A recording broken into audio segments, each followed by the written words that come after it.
Hello, hello, hello, and welcome to the Nativity Podcast.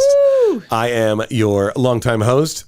Long time. Whole season. It's only been one season. I'm your host, Father Ed Bresnahan, the parochial vicar here at the Church of the Nativity in Burke, Virginia. And I'm your co-host, Mary Castellano, the social media coordinator here at Nativity. We're coming to you today wherever podcasts are found, except for Apple. It's coming. It's coming. It's on the horizon. Soon. I'm an Android soon. Person. So wherever podcasts are mostly found, you can find us, and we are grateful that you have found us. Mm-hmm. We've done a full season, if you can believe it. We've done a whole season of podcasts where we started with just a simple idea at the beginning when we first sort of met, just kind of having a conversation about what hasn't been done in the church and a way that maybe we could use media to reach more of our parishioners and reach our parishioners in a different way. Yeah. And what's come out of it is really a beautiful first season. Yeah, definitely. It's been quite a journey. It has been. So we broadcast 8 episodes, 8 of our wonderful groups of parishioners, different ministries that we offer, different things that are going on in our parish in the hopes that, well, certainly members of the parish could get an idea of what our parish is up to, what we offer, but also a brief discussion just about the ministry itself in general, so that maybe around the world, around the country, if you already do something related to that, it hopefully kind of helps explain a little bit about what you do, kind of maybe some of that might resonate with you.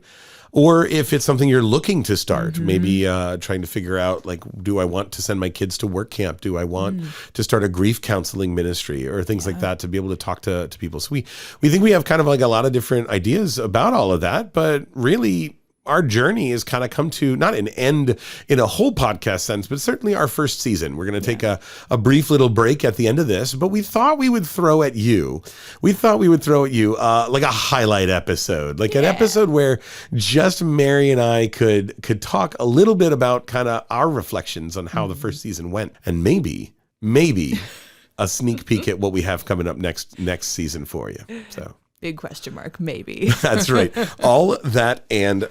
All that and more. All right. So, Father, what were some of your highlights from season 1? What were some moments that stood out to you from our 8 episodes that we've recorded? Oh, I think one of the first, this is probably kind of cheesy, but like episode 1, season 1, when we're talking to Jim McDaniel from Operation Starfish.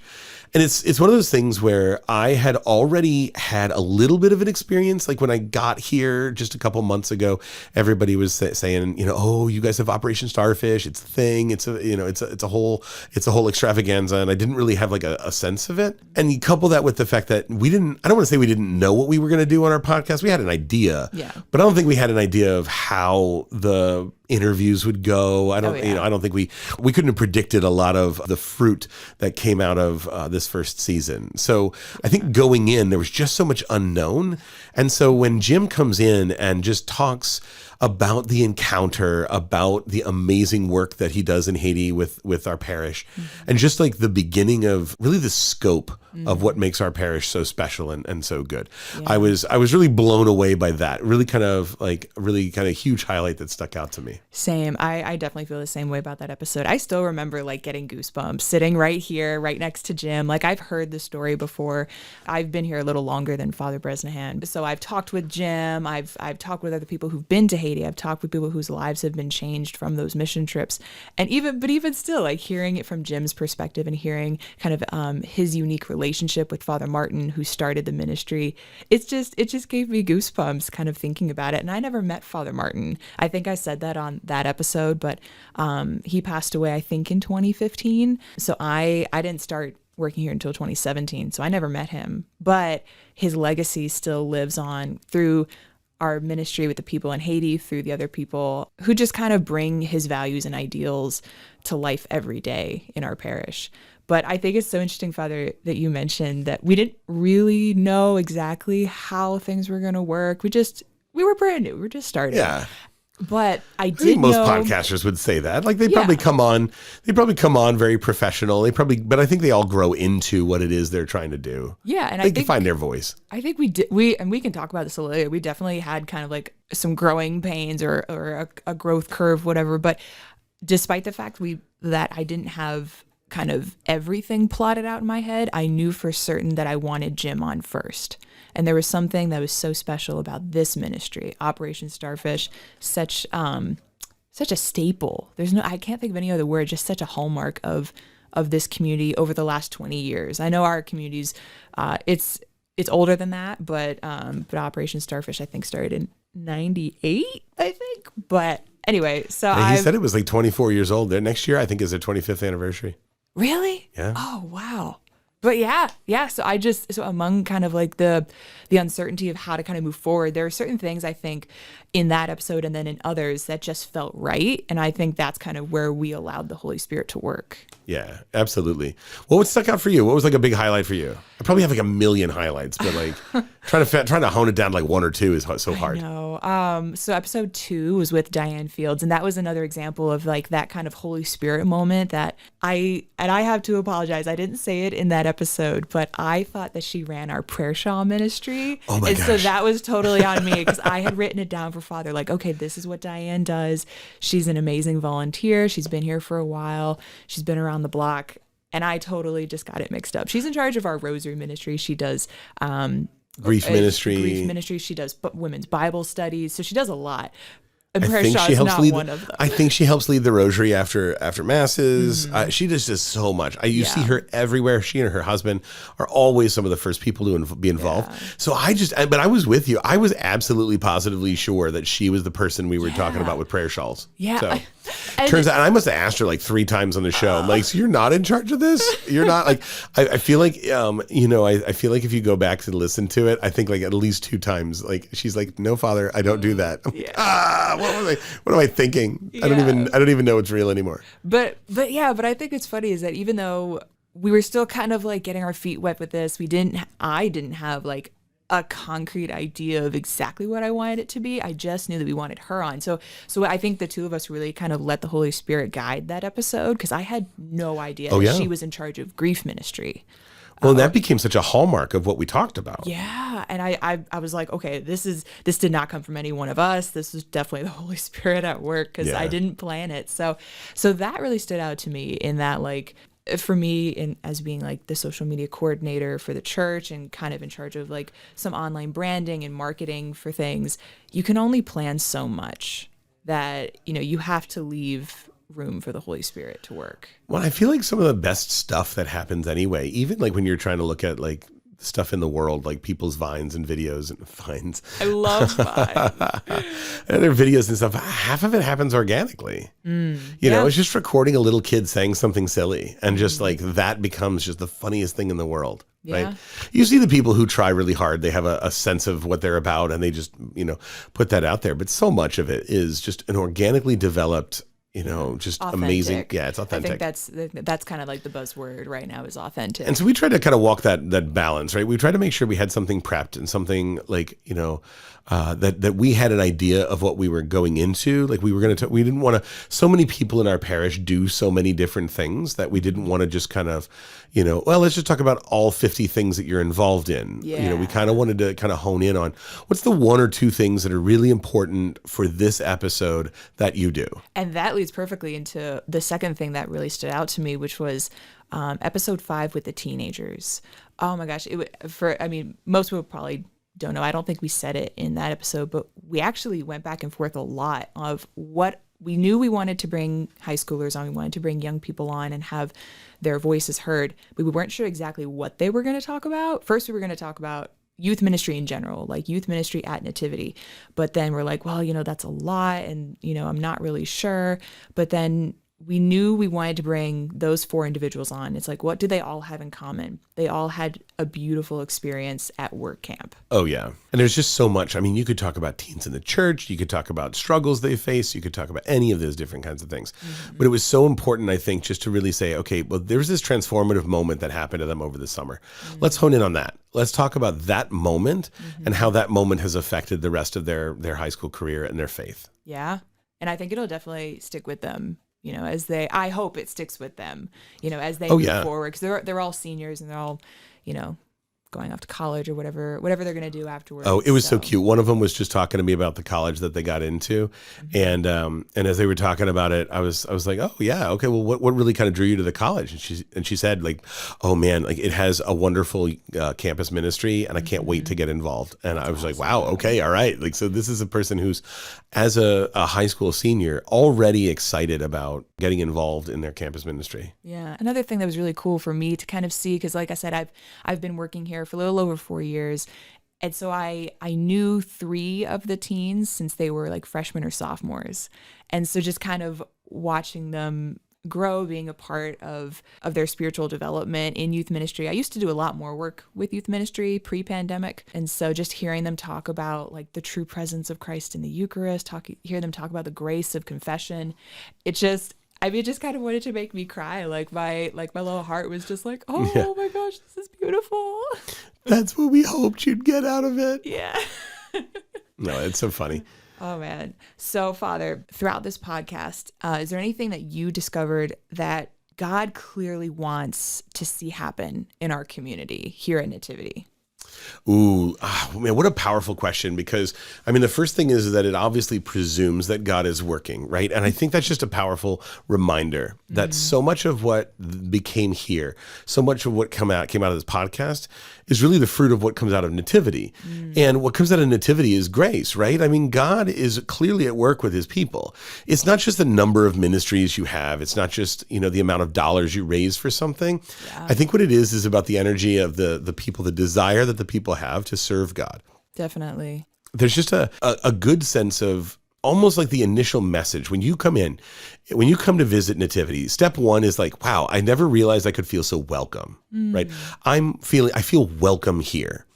And then realizing, okay, wait, I'm welcome here. And then not like there's a demand, but there's also like okay, well, everybody's stepping up. Like people step up and do stuff. Like, okay, they do stuff to help support the parish, right? Whether it's leading women's Bible studies or whether it's, helping with youth ministry by, cooking a dinner for them on Sunday night, right? Yeah. Or just different people. It's just so many like people, and there's so many different people. It's not the same 5 people doing everything, right? Like the sacristan is the greeter, is the reader, is the, it's not like the same, everybody, like we probably have like 250 catechists, 250 people. Really? I think we have a bunch.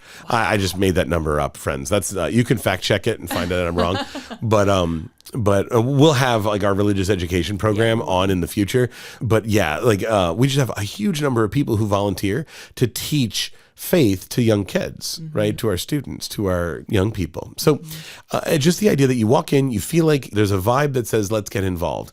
And so I think the thing that I really learned is that like being able to showcase and share the joy that people have in being able to participate. Yeah. Right. The joy that Ron Riggins has in not only being a financial guy and not only being, a reader or all the many things that he does in the church, but being able to share his own conversion story by walking with our people who are going through the conversion process. Yeah, his episode was also a highlight for me. It's just hearing his story, hearing his passion, and I love how he actually came through our program and is now leading it. I think that is such a beautiful example of discipleship. Oh yeah, absolutely. I mean, you also you throw in somebody like watching Anna.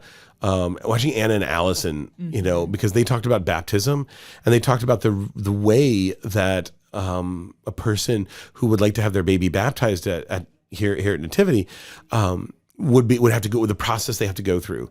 But you get in the sense that like these are people who work for the church, but they love working for the church. So it's more than just like, okay, so my job is to do the intake. It's no, when you call, I'm excited. You had a baby. Like, let's talk about like, what we can do to get your baby baptized and let me help walk you through the steps so that it can become a reality. Yeah. And I think another thing to kind of mention kind of in between there, we just had a baby. What's the next step? I think it's really commendable that a lot of our ministers, especially our directors of ministry, like Allison, like Rebecca and Jen, they all always start with the person. And they're like, oh, well, you just had this major milestone, or you're newly engaged, or you just entered high school. Like, how are you?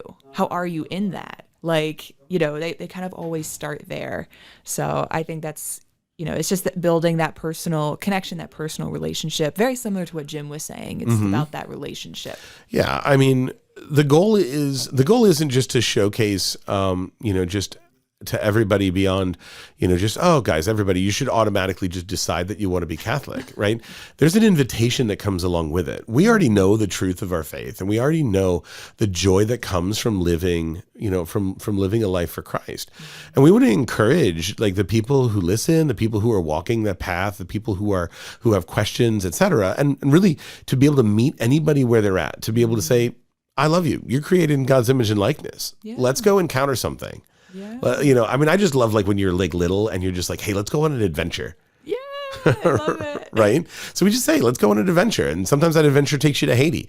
And sometimes that adventure takes you through the RCIA process where you become Catholic and discover the truth, right? And discover the faith. Yeah. Or like even just like, if you're experiencing the joy of a new child. Yeah. Right. I think that leads really beautifully into the next thing I want to ask you, which is, was there anything that our guests said that inspired you? It could be like just as a priest, it could be personally. I would probably say that there's two that really kind of stick out to me. I think one was really being able to listen to Mark. So Mark and Jennifer talked about marriage in episode 7. Yes. Episode 7. Whew, that was a close one. Yeah. Episode 7, Mark and Jennifer talked about marriage. And one of the things that I always like to say is that there's a beautiful relationship between the vocation of marriage and the vocation of priesthood. Yeah. And something that I regularly preach about when I preach to my bridal couples is, or my wedding couples, is I regularly look at them and say, look, your vocation inspires me, and hopefully me living my vocation inspires you.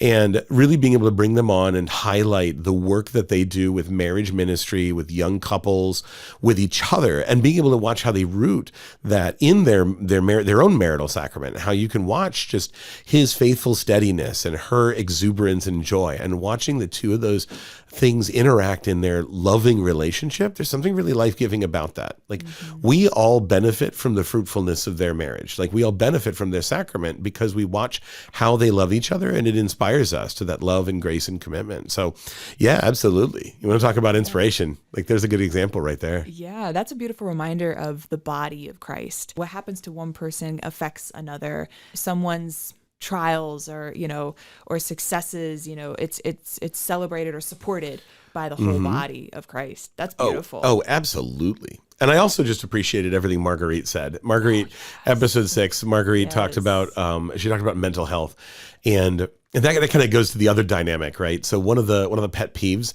I know that a lot of counselors have is when they run into these, pastors and clergy who they take on a spiritual guidance role, but sometimes that spiritual guidance bridges over into the mental health world. And so you have a lot of times where you have like pastors, clergy, priests, and folks who sort of take on a role that they're not necessarily qualified for. So we always see this little pet peeve going, oh, the priests, like it's this thing, right? But it was beautiful to hear her talk about how she related her faith and mental health, how the spiritual health and mental health really go hand in hand. And there is a beautiful relationship. And so what can sometimes be interpreted as a place of division, like bad information or whatever, things not working together, but for her, a beautiful harmony. And listening to her talk about the way that those things can relate to each other was just so powerful. That's what I was going to say. I was going to say Marguerite did inspire me. I mean, everybody inspired me in a different way, but I really kind of took away what Marguerite said about how, if she's listening to a client and she's praying, she's like actively praying, especially if it's kind of a lot, if it's something that she's like, wow, this is I don't know, a challenge, this particular situation is particularly challenging, and she can rely on God to help her. Oh, yeah. I just think that's beautiful, praying in the workplace, praying, like asking God to help you to handle, to work through a struggle or to whatever it is. I love that dependence. Oh yeah.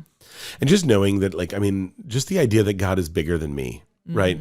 God is bigger than me. God is outside of me. God handles pressures that I can't handle. Yeah. And recognizing that as a third dimension to go along with my own mental health and well-being. Yeah. Right. And it gives you some depth to it. And it was just so powerful. Yeah. Plus, she was just so much fun to talk to. Yeah. Oh, that was your first day meeting her, right, Yep. Father? First time I met her. Yeah. Wow. And it's so funny because everybody in the office, oh, you got to meet Marguerite. She's away because of the pandemic and everything, but she's coming back. It was like a big thing. She's coming back, everybody. She's coming. It felt like Paul Revere. Somebody's like on horseback through the offices going, Marguerite is coming. Marguerite is coming. Oh my gosh. It was like that. Yeah. It was incredible. And so I'm sitting here going, okay. Just here for the ride. Yeah. So, Father, how do you think we grew over the season? Ooh, that's so good. That's such a good question because I would say probably the way that we grew, because that's just such a great question. I would say that the way that we grew really has a lot to do with beginning from the prospect of, well, we thought we were bringing something to the parish, that what we were providing was a way to showcase the parish and show everybody what we're all about. But I think listening and learning from everybody reminds you that you always get more fruit than you give. Always. A teacher always learns more than their students. And I just think like really being able to get a sense of that these are people who encounter Christ in the different ways that they serve the church. And I think we really really grew because I think our shift, I think initially was almost more technical. What do you do? What do you serve? Who is it? To flipping to like, well, what inspires you, and what kind of things what kind of advice would you give to somebody who's considering marriage or baptism or mental health Catholic. or even becoming Catholic? Yeah. So, and I think it went from learning about people to meeting people. I think that's really kind of like the way to kind of phrase that. Yeah, I think logistically, I didn't know anything about this process. So much. Like going in, I was so excited when Father Bresnahan first came to us in, what was it, June of 2021? June, early July. I mean, it's been a little over 6 months here. Yeah. And the first thing I saw was a microphone and like this boom arm thing and a little mixer. And I was like, oh, he can help me in this project. And Father Bob got excited about it too. And it was just like such a simple thing. I know so many people probably have this now since they're working from home. They have like a nice microphone because they want to sound good over Zoom or if you're gaming or whatever. But I got really excited because I'm like, ooh, not only am I going to work with you, Father, as parochial vicar of the church, but like I can work with you as a partner in this project. Oh yeah. And you can bring your own expertise, your own energy, your own love of, radio shows and your own love of podcasts. And you can kind of really help me, make this really just this idea, this small vision become a reality. Well, and don't sell yourself short because you have also grown in terms of like learning all the software side of things. Yeah. Like I've always had a dream of having a podcast. I really did. Like, back when I was a chaplain, I wanted to have a podcast. We actually had these two students. They both had red hair and I have very red hair. So the three of us, we were going to call ourselves like the Three Gingers podcast. Oh my gosh. And we're going to just talk about all kinds of random stuff on the, all kinds of random stuff like living your Catholic faith in high school or what's facing teens today, just whatever, right? It could be, who knows what it could be. It would be a hilarious podcast. We'd joke and whatever. Maybe that becomes a reality one day. But one of the things that I always got stuck with was I didn't understand the uploading process. How do I edit this? Or how do I turn the recording into something usable? Yeah. And that was maybe some of it was self-taught, but I think you had an idea of where to go. So I might not know where to find a microphone, but you know how to turn our voice into something that we could send on the airwaves. Yeah, no, I think it was almost entirely self-taught. Luckily, I have a friend who runs her own podcast. And so I had dinner with her and I was like, okay, tell me how to do this. I love what you guys do. And I'm thinking of doing this for work. Like, tell me how to do it. So yeah, the logistically, technically definitely been a huge kind of growth process. But, yeah, I've also never done kind of like an interview radio thing. It's kind of runs in my family a little bit. My dad does voiceover work, and so he's trained. And so I kind of grew up hearing like my dad kind of sound like a radio person, and like I have a brother who did kind of radio stuff in college, but I personally had never done this. And during kind of like the crux of the pandemic, a lot in 2020, we were doing a lot of videos for the parish, and I was always behind the scenes. Maybe every once in a while you'd hear my voice laughing behind a blooper reel or something because I couldn't keep in it, or I'd like sneak into a video. Pretty much everything Deacon Peter does. Yeah. Or Allison, I think, has the best bloopers. Honestly. Oh, she has some good ones. She has some absolutely stellar bloopers. But yeah, so this has been a fun thing for me to kind of explore and just kind of, help the parish just kind of understand more of what we do, more of what goes on in the amazing work. And like you said, I love what you said about we take in a lot more than I think we give. After the end of every episode, like I feel so fulfilled. And we sit here, like after we turn off the microphones, we sit down for maybe another like solid 15 minutes easily. with the guest. And we just continue talking. We just continue talking about like, we want to expand on something that they said, or Father and I want to share something off air of like, oh my gosh, like, thank you for sharing this. Or we were really inspired by X, Y, and Z. And it's just, I feel like I might feel a little nervous kind of coming into an interview with someone, or a guest might come in, but throughout the process, and Father's really good about making people just feel very comfortable and at ease. It's just a conversation, but we all walk away feeling better. Oh. I do anyway. I don't know. I can't speak for you. No, I absolutely. I do think it is kind of funny because, you get a lot of people these days around the podcast world, and like, they get other guests from other podcasts or people who have all been on, like, they just know. But everybody we've interviewed, not a single one of them has ever done a podcast before. Yeah, I don't think a single one of them has been on any kind of recording like this. Even Father Bob, who's been in videos and things like that, but he shows up and he had like 2 sheets of paper like ready to go, so just in case his answers. And they come in, varying degrees of nervousness, varying degrees of like what's going on, and it really is like just the vibe and everything. We've grown into, I think, kind of also being nervous in the sense of like, okay, how's this going to sound? Are we going to get in on time? Like, what's it all going to be like? To being able to say, okay, welcome to our little home, right? Welcome to our little studio.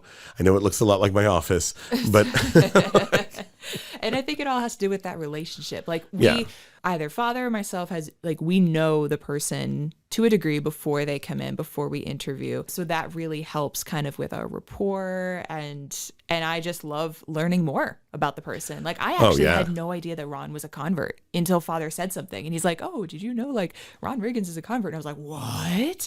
He's got to talk about that. Like that's amazing." Yeah. No, you're absolutely right. I think there's so many opportunities for growth, but I think God was so funny because he just sort of surprised us by having us grow in ways that we didn't expect. So, but okay, so I don't know about you. I don't plan on stopping this growth anytime soon. Yeah. I think we wanted to give you guys, kind of a beginning. We had a little promo. We had 8 episodes, and then we've got this kind of bonus episode 9 that's kind of a wrap up, and like that's a solid 10 episodes there. Not a bad season 1, not a bad, and we kind of covered the gamut. We covered like baptism, we covered, grief counseling, so kind of beginning and end. We covered marriages, we covered converts, we got a little bit of everything, right? But I can't even begin to describe to you all wonderful listeners that barely scratches the surface of everything that's going on here, right? If you think that the 8 things that we covered in season 1 is like, well, that's like what a pretty healthy parish would do, right? We've got more, right? There's so much more going on at the parish. And I don't want to just do that just to toot our own horn. We literally had people come up to us and say, "Hey, can I get on?" And we're like, "We'll talk about it maybe next season."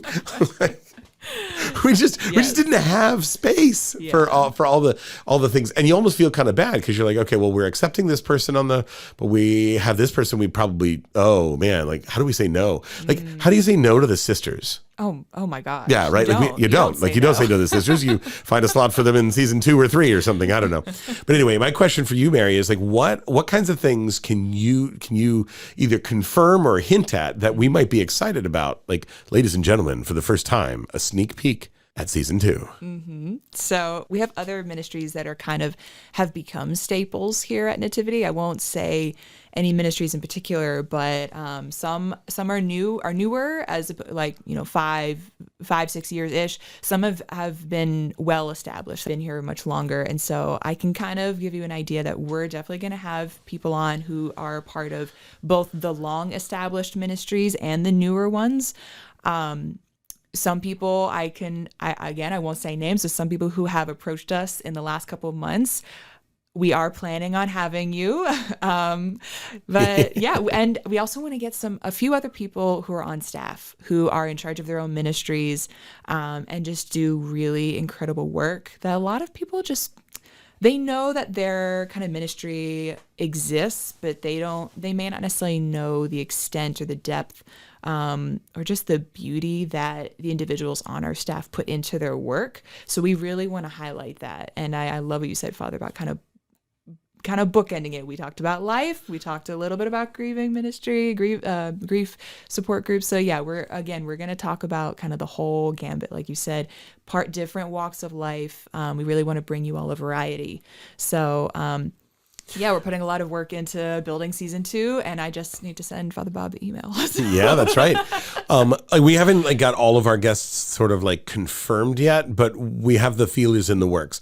I do know that one will feature vocation, so you'll hear from another one of our priests or sisters or potentially or maybe a soon to be priest was hopeful. I don't want to kind of wink, but there's a lot of we have quite a few options on the table with that, and they've all been very open and receptive to being a part of it. So kind of navigating that, we definitely want to include that. And we also want to include one of the things, it was so powerful, was being able to include those teen voices, right? Yes. We loved being able to bring, a group of voices together that was a side of our church that sometimes doesn't feel always totally there, right? Yeah. And we want to see if we can get more of those, young voices, maybe students with their teachers, CCD, something like that kind of hones in on what the experience of going through nativity for a young person might be. So we've got a lot of those kinds of things in the works, and kind of fleshing out what we're able to do with that, and what we can do. So we've got a little bit of everything from staff to vocations to young people to some of our amazing ministries. We've got, I really like what you said about, we've got established groups, groups that have been here for decades, right? Just groups that have been here, the Knights of Columbus have been here for just years, right? Years and years. And then we just have other groups that just started, like a women's Bible study that just started maybe 4 or 5 years ago called Walking with Purpose. Is that really how old they are? It's not that long, maybe even 3 years. I think they did start after Father Bob came. So yeah, maybe you're right. Maybe they, closer to 5. Yeah. But we have some ministries who are even newer. Right. Oh my gosh. And, and have seen fruit already. So yeah, we definitely want to bring in a little bit of everything. Yeah. Yeah. So you can expect a wide variety of things, and you can expect, I think, the same kind of joy and the same kind of exuberance. I think so. But now, a lot of people, some of you, I say a lot of people, but you guys have been asking, people have been asking us a little bit about kind of maybe how to get a hold of us. If, you have a question you want to ask us, or something that is on something on your mind, or somebody you want to hear from. So a really good question, I guess, is just, how do we find you? How do we find the podcast? How do we, how do I share this with other people, et cetera? So Mary, I guess I would just ask you that, you're the coordinator, you're the one who knows all these things. So what's the best way? What are some of the best ways to get the word out and help find out about our podcast and promote it? Yeah, so you can always find us on the Nativity website. So we have we have a lot on our website. So I do encourage you all to check it out. We have over 60, close to 70 ministries. So feel free to check that out. But under the welcome kind of tab at the top of our website, you'll see a lot of resources, some spiritual, some sacramental, some just all sorts of resources. And one of those is the podcast. So if someone who wants to listen but doesn't kind of subscribe to a particular podcasting platform like Spotify or Stitcher, Google Podcasts, then they can always listen to us through our website or YouTube. So yeah, our website, you can definitely check us out there.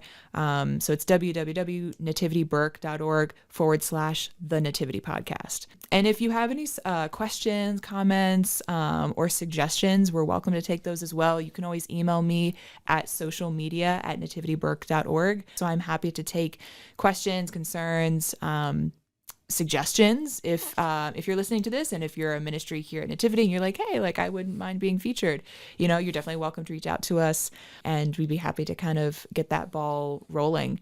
But you can also share us or share about us on social media, the Nativity Parish Burke Facebook page, Instagram, YouTube. I think a lot of people are pretty familiar with our YouTube because of the pandemic, and that's where we live stream our masses. Oh, yeah. So we also post the podcast there. One of the best things we can do to promote anything is word of mouth. So we would very much appreciate if you would just simply share in your conversation. Let other people know through word of mouth. Maybe you don't just sit there and like, hey, let me send you an Instagram message or something like that. But like, honestly, just sometimes just letting people know that we're around. Hey, did you hear that our parish has a podcast? And tune in. If you like us, if you want to see something improved, like we are open to constructive and charitable criticism. There we go. If you're mean, we won't listen to you. And you can, I hear a lot of other people say this on their podcast, and I was really hesitant to say this at first, but it does bear some fruit. If you are listening to us on a podcasting platform that allows ratings, you can give us a 5-star rating, and that can just kind of help spread the word. I think that'll work better in the algorithms, and that can just kind of be your way of showing support if you don't feel like reaching out to us individually. So if we get a lot of 5-star reviews and things like that, then the site is more likely to forward it to other people. Yes, I think so. Sure hope so. Maybe we, who knows what we get. I love it. Yeah. Well, I mean, I will be honest, like, what's been like maybe like kind of a last question is just like, what's been like a good parting memory, like a good thing so we can kind of put a bow on this first season to be able to say like, all right, what's like one thing I'm just going to be able to remember most, like one little treasure that I'm going to take with me? I think a good treasure is, and I think this is kind of evident in the individual conversations, is that it's not about us. Yeah. I know we're called the Nativity Podcast. We talk about our parish life. And I think, Father, we've definitely said this in the first episode, in the pilot, but just to kind of reinforce the fact that it's not about you. It's not about me. It's not about the staff here. It's about the work that we're doing for Christ. It's ultimately about his kingdom. It's about spreading the gospel message. But one way to do that is through people, through experiences. And you have experiences through encounters. And you can encounter people who can help lead you to Christ. And so that's always my philosophy as far as our media, as far as the new evangelization goes. So that would be my parting words is, yes, we're hosting this. Yes, we're putting this on for you all. But at the end of the day, we know this is not about us. We are doing this for a greater purpose. For the glory of God. Yeah. No, I think that's fantastic. That's exactly it. My parting thought, I think, is just really gratitude. I think gratitude, especially for the openness of our guests. First, to be able to take a chance and come in and be like, I don't know what this is, but I'll do it. Sure. I'll share what's going on. And also really gratitude to Father Bob. He's just been so generous with being able to allow us to be able to get this equipment and be able to put all this together and be able to make this whole thing a reality. So yeah, just very grateful for the people who have volunteered their time and their effort to make this thing happen. So that's why I'm really looking forward to season 2, because I think just being able to showcase more of that gratitude and more of the just amazingness that it is to be part of our fun family. So what do they say? Smash the subscribe button, like and share, like just all the stupid. I just had to crush those buttons, follow us, share it with us, let everybody know, shout it from the rooftops, tell us all about it, complain charitably, but help us make this just a great podcast. We do this for you. And we do this for you. We do this for our wonderful and beautiful parish. We're grateful for you, and God bless. And I hope you have a wonderful end of the season. Have a great day. God bless you.